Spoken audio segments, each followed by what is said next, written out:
Hello दोस्तों, welcome back to my channel. अगर आपने अभी तक मेरे चैनल को सब्सक्राइब नहीं किया है तो जल्दी से मेरे चैनल को सब्सक्राइब कर दें। इस पार्ट की शुरुआत में फ्यूचर वाला ज़िची युनशा से बात कर रहा था। युनशा से कहती है कि तुम ज़िची थे तो फिर तुमने मुझसे झूठ क्यों बोला। ज़िची युनशा को सॉरी कहते हैं कि मेरी गलती की वजह से ही तुम्हारी मौत हो गई। जब तुम रिजाइन करके चली गई तो मेरा और तुम्हारा कॉन्टेक्ट बिल्कुल खत्म हो गया था। मुझे तुम्हारे बारे में तब मालूम हुआ जब तुम ये कंट्री छोड़कर जा रही थी। मैं खुद को रोक नहीं पाया, इसीलिए मैंने तुम्हें बुलाया। उसी वजह से वहीं पर तुम्हारी मौत हो गई। हमें अभी तक कातिल का पता नहीं चला, ये मेरी गलती थी। इसी के साथ फोन कॉल डिस्कनेक्ट हो जाती है। अब ज़िची की मेमोरीज फिर से चेंज हो जाती हैं और इन मेमोरीज में इसको दिखाई देता है कि युनशा हॉस्पिटल में है। इसके साथ ही यहाँ पर जो युनशा की कब्र होती है वो भी गायब हो जाती है। ये देखकर ज़िची फौरन से हॉस्पिटल आता है। ज़िची हॉस्पिटल आता तो युनशा हॉस्पिटल में ही होती है। डॉक्टर ज़िची से कहता है कि तुम्हें अपने आप को प्रिपेयर करना होगा क्योंकि हो सकता है कि तुम्हारी वाइफ कभी भी दोबारा नहीं उठ पाए। ज़िची युनशा को देखकर इमोशनल हो जाता है। ये युनशा के पास बैठ जाता है, इससे कहने लगता है कि फ्यूचर बदल रहा है, एटलीस्ट इस दफा तुम जिंदा हो। ये कहकर ज़िची युनशा का हाथ पकड़कर रोने लगता है। अब प्रेजेंट का टाइम दिखाया जाता है। ज़िची नीनंग को कॉल पर कह रहा होता है कि मैं पेशेंट का ब्रांच ऑफिस अपने साथ लेकर जाना चाहता हूँ। नीनंग कहती है कि पेशेंट ने ओपनली युनशा को तुमसे चुराने की कोशिश की है। तुम उसे छुटकारा हासिल करने के बजाय उसको ग्रो करने में मदद कर रहे हो। बाद में मुझसे मत कहना कि मैंने तुम्हें वार्न नहीं किया था। तुम्हें ये बात याद रखनी चाहिए कि वो तुम्हारा लव राइवल है। कहीं ऐसा ना हो कि तुम्हारे इग्नोर करने की वजह से एंड में वही तुमसे जीत जाए। ज़िची कहते हैं कि वो मेरा लव राइवल है, इसीलिए तो मैं उसको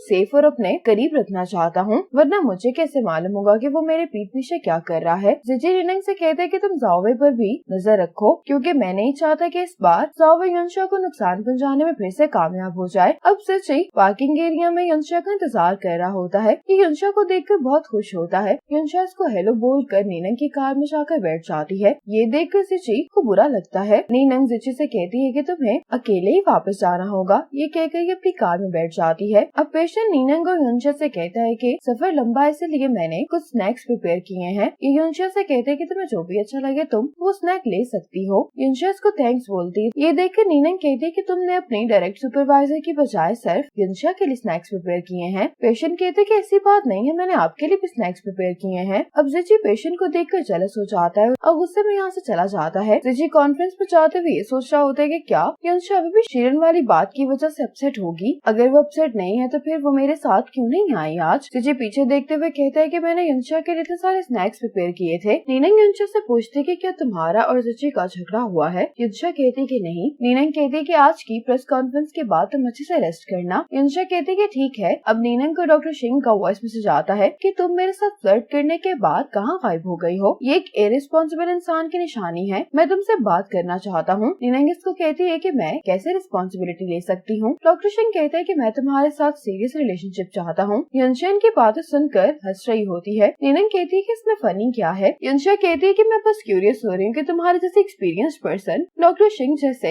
इंसान को यहाँ तक कैसे पुश कर सकती हो। नीनंग युनशा के इस सवाल का जवाब नहीं देती। अब ये लोग रास्ते में रुक जाते हैं। नीनंग कहती है कि क्या हुआ है। पेशेंट कहता है कि मुझे लगता है कि रोड ब्लॉक है, मुझे आगे जाकर देखना होगा। ये दोनों भी देखने के लिए बाहर आ जाती हैं। पेशेंट कहते हैं कि ये लोग अभी रोड क्लियर नहीं कर सकते। नीनंग कहती है कि फिर हमें दूसरा रूट लेना होगा। युनशा कहती है कि प्रेस कॉन्फ्रेंस में सिर्फ 2 घंटे ही बाकी रह गए हैं, अगर हम दूसरे रूट से जाएंगे तो मुझे नहीं लगता कि हम वक्त पर पहुंच पाएंगे। इतने में यहाँ पर शीलन भी आ जाती है जिसको देखकर युनशा को अच्छा नहीं लगता। ये गुस्से में युनशा से कहने लगती है कि तुमने पहले ही रूट प्लान क्यों नहीं किया। अब हमें इस सिचुएशन को फेस करना पड़ रहा है और तुम्हारे पास कोई बैकअप प्लान भी नहीं है। पीआर डायरेक्टर होते हुए तुम इस तरह की बातों को कैसे इग्नोर कर सकती हो। ज़िची कहते हैं कि कॉन्फ्रेंस में जाने के लिए सिर्फ यही रोड है, किसी ने भी नहीं सोचा था कि ये ब्लॉक होगी। और जहाँ तक बात रही कॉन्फ्रेंस के टाइम की तो वो तुम्हारे डैड और मैंने डिसाइड किया था। वो कहाँ पर हैं? शिलन कहती है कि मेरे डैड की तबीयत अचानक खराब हो गई है, इसी वजह से उन्होंने मुझे अपनी जगह पर भेज दिया है। युनशा शिलन से सॉरी करती है कि ये मेरी नेग्लिजेंस की वजह से हुआ है। ज़िची युनशा से कहते हैं कि तुम सबको इन्फॉर्म कर दो कि प्रेस कॉन्फ्रेंस कैंसिल हो गई है। और ज़िची युनशा को कल की मॉर्निंग ओपनिंग सेरेमनी के बारे में कुछ प्रिपरेशंस करने के लिए भी कह रहा होता है। ज़िची सबसे कहते हैं कि मुझे नहीं लगता कि बारिश रुकने वाली, इसलिए बारिश से बचने के लिए हमें यहाँ पर कोई रुकने की जगह तलाश करनी होगी। नीनंग कहती कि ठीक है। अभी सब लोग एक रिजॉर्ट में आ जाते हैं। ज़िची युनशा को देखते हुए सोच रहा होता है कि मैं ऐसा क्या करूँ कि इसका गुस्सा ठंडा हो जाए। और युनशा कहती कि अभी तक प्रिटेंड कर रहा है। नीनंग कहती है कि हम लोग आज रात यहीं पर रुकेंगे। पेशेंट युनशा को गर्म पानी देते हुए कहते हैं कि तुम ये पी लो वरना तुम्हें ठंड लग जाएगी। युनशा इसको उसको थैंक्स करती पर कहती है कि मुझे प्यास नहीं लगी। सिची कहते हैं कि हाँ ये सही बात है, रात में कम पानी पीना चाहिए वरना बड़ी आसानी से ठंड लग सकती है। तुम्हें अपने पेरेंट्स का ख्याल रखना चाहिए, तुम पीआर डायरेक्टर हो, तुम्हें कल कैमरा पर आना है। यंशा कहती है कि बिल्कुल सही कह रहे हैं, तुम्हें ये पानी मिस्टर वे को ही देना चाहिए क्योंकि इनको रात देर तक पार्टी करना पसंद है और ज्यादा ड्रिंक करने की वजह से भी इनका चेहरा इफेक्ट नहीं होता। इनको इस बात का भी डर नहीं कि ज्यादा ड्रिंक करने की वजह से इनका फेस स्वेल हो जाएगा। इनकी तो अपीयरेंस कैमरा पर खराब ही नहीं हो सकती। ये सब कहने के बाद यंशा नीना के साथ अपने रूम में चली जाती है। सिची पेशेंट से कहते कि अगर कोई यंशा को चेस करना चाहता तो वो कर सकता है, मैं किसी के साथ भी फेयर कंपटीशन करने के लिए तैयार हूँ, लेकिन मेरी सिर्फ एक ही कंडीशन है कि वो यंशा के लिए सिंसियर हो। पेशेंट कहते कि आपको गलतफहमी हो रही, मैं जानता हूँ कि आप और यंशा डेट कर रहे हैं, मैं तो यंशा को अपनी छोटी बहन समझता हूँ। सिची कहते कि फिर भी तुम्हें अच्छे से बिहेव करना चाहिए। ये कहकर सिची अपने रूम में चला जाता है। अब कुछ देर बाद सिची जब अपने रूम से बाहर आता है तो शिलन सिची के पास आ जाती है और कहने लगती है किस किस्म की जगह है, अगर तुम यहाँ पर नहीं रुके होते तो मैं तो कभी भी इस तरह की जगह पर नहीं रुकती, लेकिन अगर आज रोड ब्लॉक नहीं होती तो मुझे नहीं लगता कि आज हम एक दूसरे से मिलकर बात कर पाते। सिजिस की किसी भी बात का जवाब नहीं दे रहा होता तो शिलन कहती है कि हम एक साथ बड़े हुए हैं, तो फिर तुम मुझे इस तरह का एटीट्यूड क्यों दिखा रहे हो। मेरे डैड नहीं चाहते कि मैं तुम्हें चेस करूं क्योंकि जब से मेरे डैड को पता चला है कि तुम्हारी गर्लफ्रेंड है तो मेरे डैड मुझे तुम्हें चेस करने से रोकते हैं। वो ये भी जानते हैं कि तुम मुझ में इंटरेस्टेड नहीं हो। उन्होंने आज मुझे